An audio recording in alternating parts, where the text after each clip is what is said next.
YouTube have announced this week that they plan to reduce the visibility of certain types of fitness videos for 13 to 17-year-olds.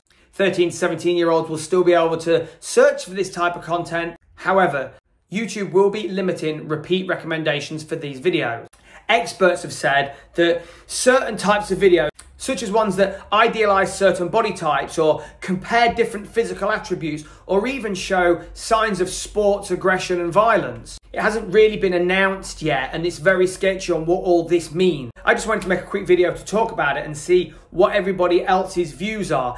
I'm going to talk about, from my point of view, how I feel about this and what I think is positive and what I think is negative. And then at the end, you'll be able to make your own mind up on what you think. So we know that YouTube can be a cesspool, not just in the fitness world, but right across YouTube. There's some terrible stuff out there that really I wouldn't want my young people to be exposed to. However, there is an issue with young people being overweight these days. We know that from the pandemic, there was a whole nation of young people who learned to stay indoors, not get out there and play with their friends and go do sports. And people seem to want to sit and play video games all day, every day now. So it does concern me if we're going to be starting to limit access to videos where young people could probably get motivated to take up sport, to go out there and move more, to exercise, which is going to be good for their health. I think young people need to be able to get out there and do sports. People need to have a little bit of an unrealistic view of things. Now, I understand what we don't want is young people to look at people like Sam Sulek, who is an absolute monster of a guy. 23 years old?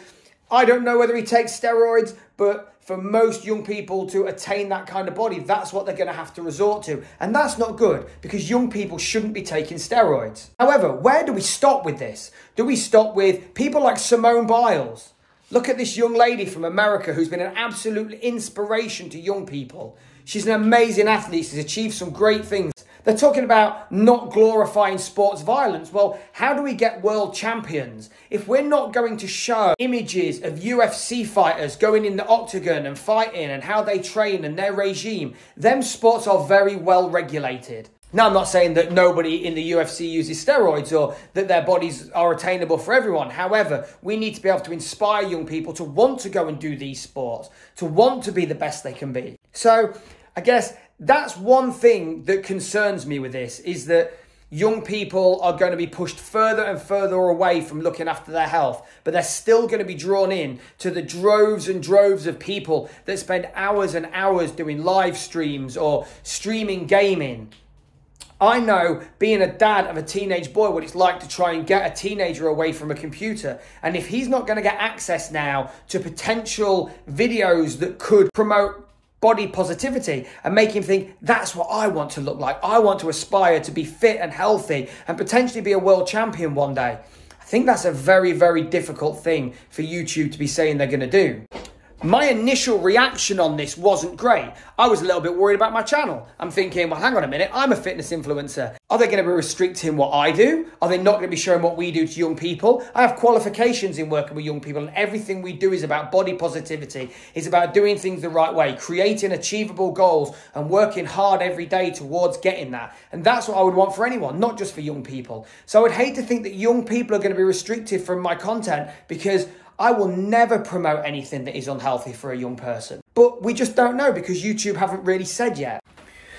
So I posted this on one of my other social media channels. So on my Facebook group. The link's in the description if you want to check it out. And one of my subscribers said he was surprised by my stance on this. He thought that I would be really happy about this because how he perceived this was it was going to be a good thing. That YouTube were going to prevent young people watching all the stuff with the steroids and the extreme diets and the bodies that weren't achievable. And actually people like me, small YouTubers who are out here trying to promote positivity and trying to help people grow in a positive and healthy way, would actually benefit from this, which is what I've got my fingers crossed for. And I had to look at this from a different stance. Actually, there is a lot of really terrible advice out there.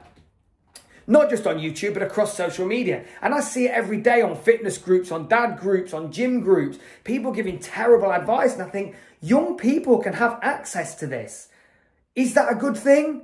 Maybe not. I think when you start looking at bodybuilders who have got tremendous physiques, and I'm going to talk about bodybuilding now. I'm doing my own bodybuilding, and I'm going to talk about it negatively now because if you're a 15, 16-year-old lad and you're looking at a 35-year-old guy who has spent his entire life taking steroids, and that's where you want to get to, I wouldn't want that for my young person.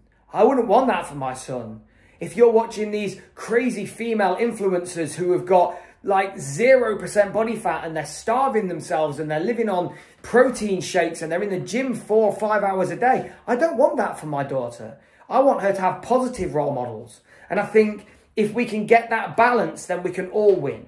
And then there's going to be the people out there that are going to be talking about free speech and having things restricted and being able to make up your own mind. Well, unfortunately, working with young people for as long as I have know that even when you get in your 20s, you don't always necessarily make the right choices. And if you're watching videos that are telling you that this is the right thing to do, this is how to achieve this body, actually steroids aren't that bad, young people might just be making the wrong choices. I don't know what the right answer is here. I don't know what to say. I don't know whether this is going to be a good thing or a bad thing. I don't think anyone does at this point. It's still early days, but let's see how this affects the industry.